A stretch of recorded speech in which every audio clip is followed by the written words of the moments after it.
नमस्कार दोस्तों, मैं संजीव कुमार वर्मा, सहचार्य एसपीसी गवर्नमेंट कॉलेज अजमेर से आप लोगों से मुखातिब हूँ।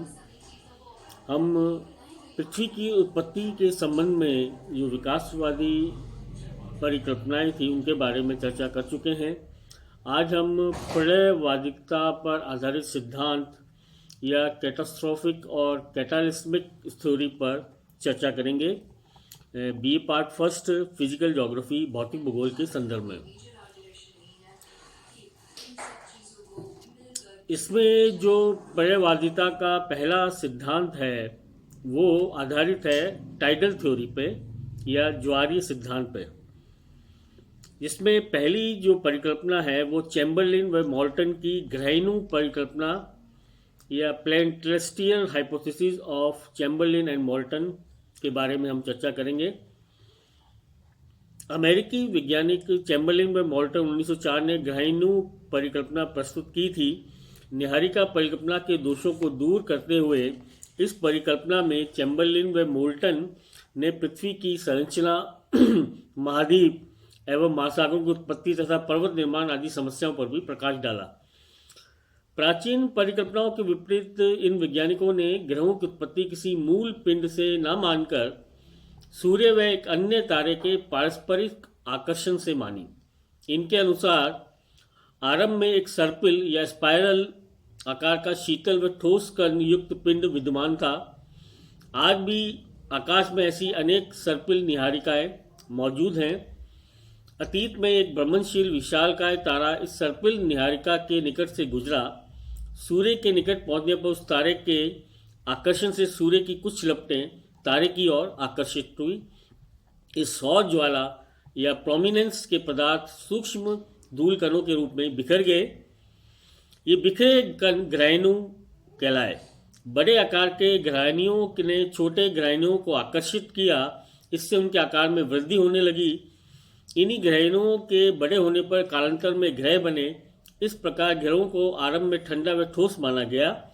नवीन ग्रहणों के टकराने एवं आंतरिक भाग में संपीड़न के कारण तरल लावा की कोटरिकाओं या मोल्टन पॉकेट्स की उत्पत्ति स्वाभाविक रूप से हुई। इन्हीं तरल भंडारों के ऊपर धरातल पर ज्वालामुखी पर्वत पाए जाते हैं। इनकी आलोचना भी हुई है, तो इसी आलोचना को हम लेते हैं। ग्रहणु परिकल्पना अनुसार ग्रहों की उत्पत्ति सूर्य से निष्कासित पदार्थों से हुई है, अतः सौर परिवार के द्रव्यमान के वितरण की व्याख्या उचित बैठती है, किंतु इस सिद्धांत के निम्नलिखित दोष इसे अमान्य भी घोषित करते हैं। पहला है, जेफ्रे के मत में सौर ज्वाला के रूप में निष्कासित पदार्थ के घनीभूत होने से ग्रहणुओं की उत्पत्ति तथा ग्रहणुओं के संगठन से बड़े ग्रहों की रचना विश्वसनीय नहीं लगती। ग्रहणुओं के परस्पर टकराने से उन्हें खंडित होकर सूक्ष्म धूल कण के रूप में छिन्न-भिन्न हो जाना चाहिए था, जो वो हो नहीं पाए। चैम्बरलिन मोल्टन ने ग्रहणुओं के अप्रत्याश संगठन, नॉन इलास्टिक कॉलिजन में विश्वास नहीं किया।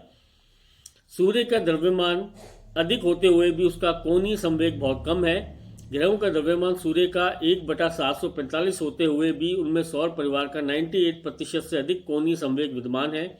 सूर्य से निकले हुए अल्प पदार्थ में इतना संवेग किस प्रकार से उत्पन्न हुआ?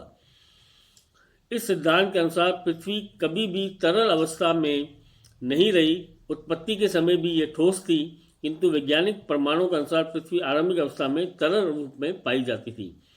लाप्लास के अनुसार मुठभेड़ द्वारा उत्पन्न ग्रहों की परिकल्पना का पथ वृत्ताकार न होकर अंडाकार, एलिप्टिकल होना चाहिए था, जो वह नहीं है।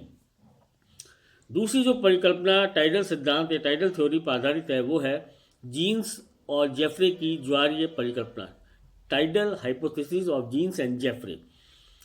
ब्रिटिश विद्वान जेम्स जीन 1919 ने जॉर्ज डार्विन की ज्वारीय शक्ति की खोज से प्रेरणा पाकर ज्वारीय परिकल्पना प्रस्तुत की। जेफ्रे 1926 ने इसमें कुछ संशोधन किए। इस परिकल्पना के अनुसार आदिकाल में सूर्य गैस का एक विशाल पुंज था। सूर्य से भी बड़ा एक तारा भ्रमण करते हुए सूर्य के समीप से गुजरा। इस तारे के आकर्षण से सूर्य में उसी प्रकार ज्वार उठा जैसे चंद्रमा के आकर्षण से समुद्र में ज्वार उठता है। तारे के निकट आ जाने पर ज्वार की ऊंचाई भी बढ़ती गई।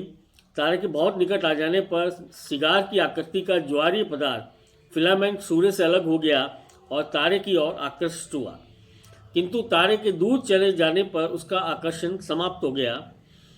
तब ज्वारीय पदार्थ ना तो तारे के पीछे जा सका और ना ही वह सूर्य में जाकर मिल सका, क्योंकि उसके भीतर भी आकर्षण मौजूद था, किंतु सूर्य के आकर्षण से सूर्य की परिक्रमा करने लगा। ये ज्वारीय पदार्थ ही विभिन्न ग्रहों के रूप में खंडित होकर ठंडा व ठोस हुआ। सूर्य के आकर्षण से ग्रहों से उपग्रहों की रचना हुई। इसकी भी आलोचना की गई है।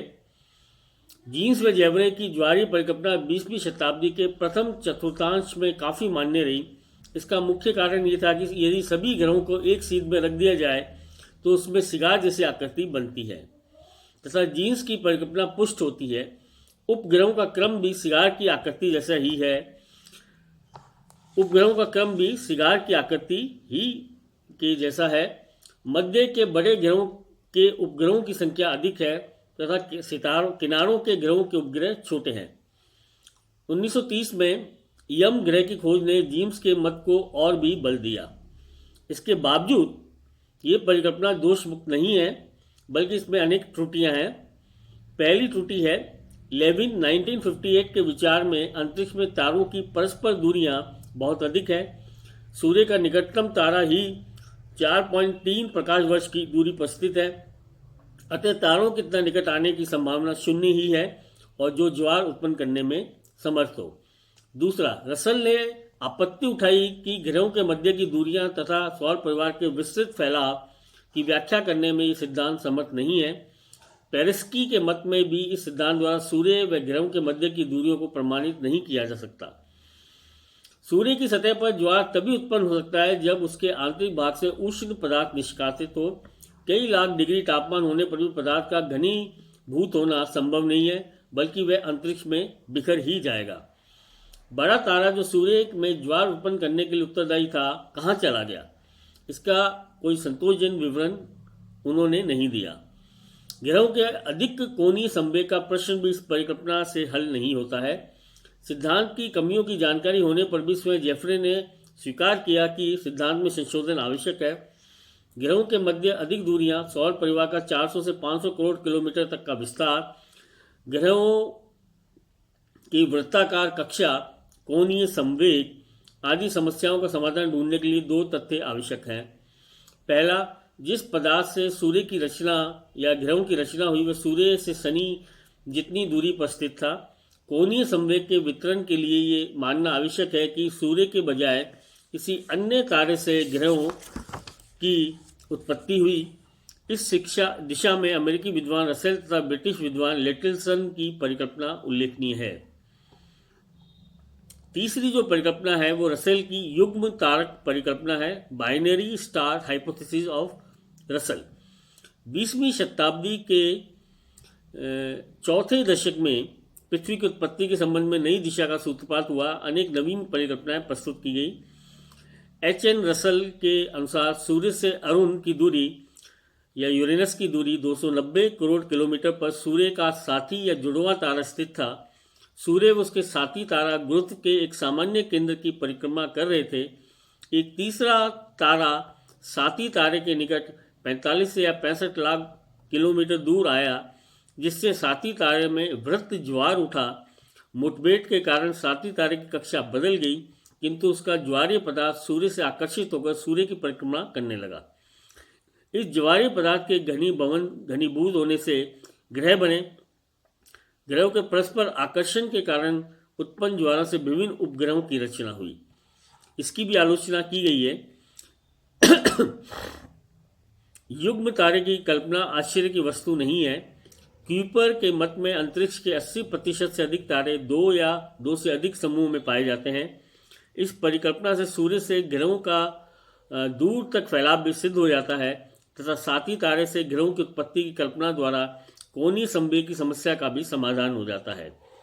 तथापि इस परिकल्पना का सबसे बड़ा दोष ये है कि सूर्य के साथी तारे से ग्रहों की रचना के पश्चात शेष पदार्थ अनंत में कैसे विलीन हो गया तथा सूर्य द्वारा आकर्षित ज्वारीय पदार्थ सूर्य से एक निश्चित फासले पर रहा होगा तो वह घनीभूत होकर विभिन्न दूरियों पर कैसे फैल गया, इसकी कोई उचित व्याख्या नहीं की गई।